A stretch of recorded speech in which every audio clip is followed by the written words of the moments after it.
seeing what Dave's asking him to do. But he uses hearing for his hunting, and his hearing is absolutely amazing. Most owls can hear the heartbeat of a mouse at a metre away. So it's pretty fantastic hearing, really. And they use that facial disc, that sort of facial mask disc that they have, to collect all the sound. And they collect every tiny bit of sound and send it to their ears. And their ears are just sort of where you'd expect them to be, alongside their eyes. But one ear would be a little bit larger and also a little bit higher than the other. And that would be so that the sound hits one ear before the other. And he can work out, really exciting display, Dave, yeah.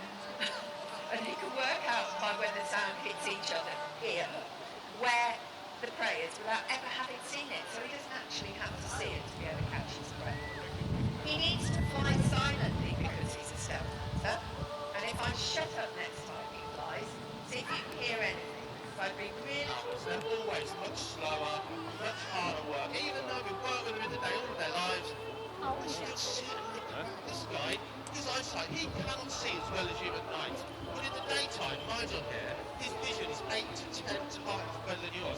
He's much faster than Al, and he's incredibly manoeuvrable as well.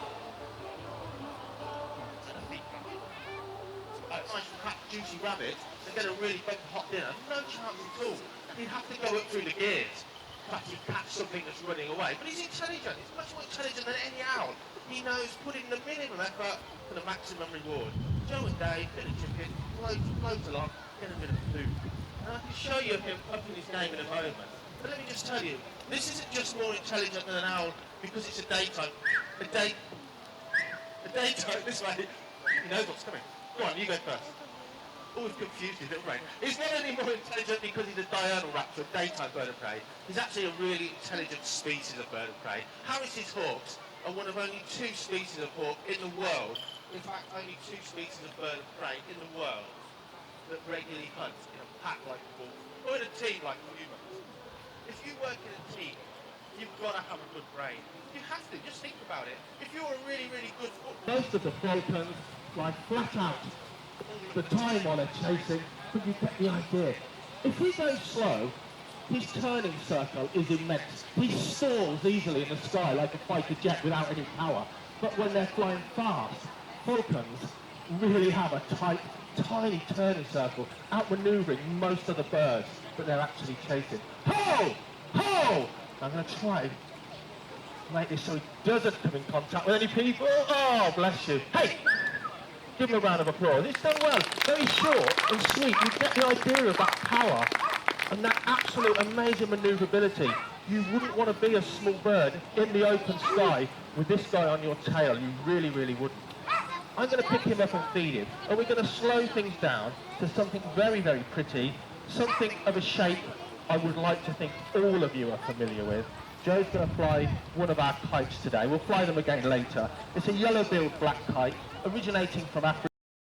Re-release of them, and we've got them more or less all over the country now, which is fantastic.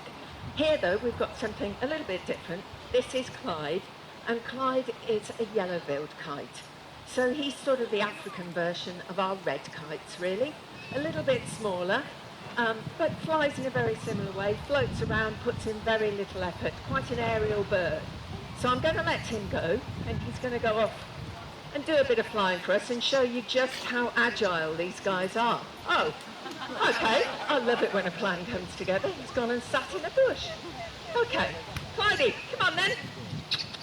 So he's supposed to be coming out and flying around looking absolutely stunning and showing you just how aerial he is. Now he's going to come out.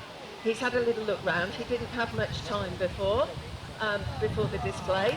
So now he's coming out and we're going to show you just how these guys in Africa catch insects in the wild, because he would catch insects and eat them on the wing to save energy.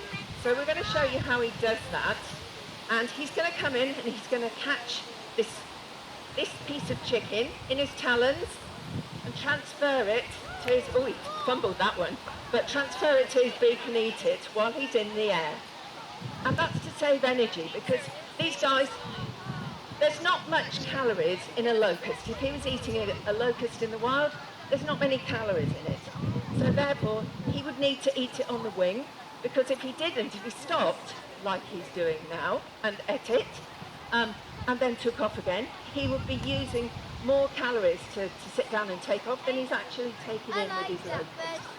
So therefore, he eats them on the wing. And when you see him, when he gets flying again and we get him catching again, you'll see immediately he's caught these pieces of chicken, he transfers them straight to his beak. And he's trying to find a thermal. You can see him doing little circles. He's trying to find somewhere to get some hot air rising so that he can make his life easier. But you can see how agile he is to trim this flight. His tail is twisting and turning the whole time to make sure he can manoeuvre where he wants to go. And so he has to be quite agile to do this. If you think of this tiny little piece of chicken I'm throwing up, he's really got to be agile to get this. These are the thieves and vagabonds of the bird of prey world, really. They will steal from anything.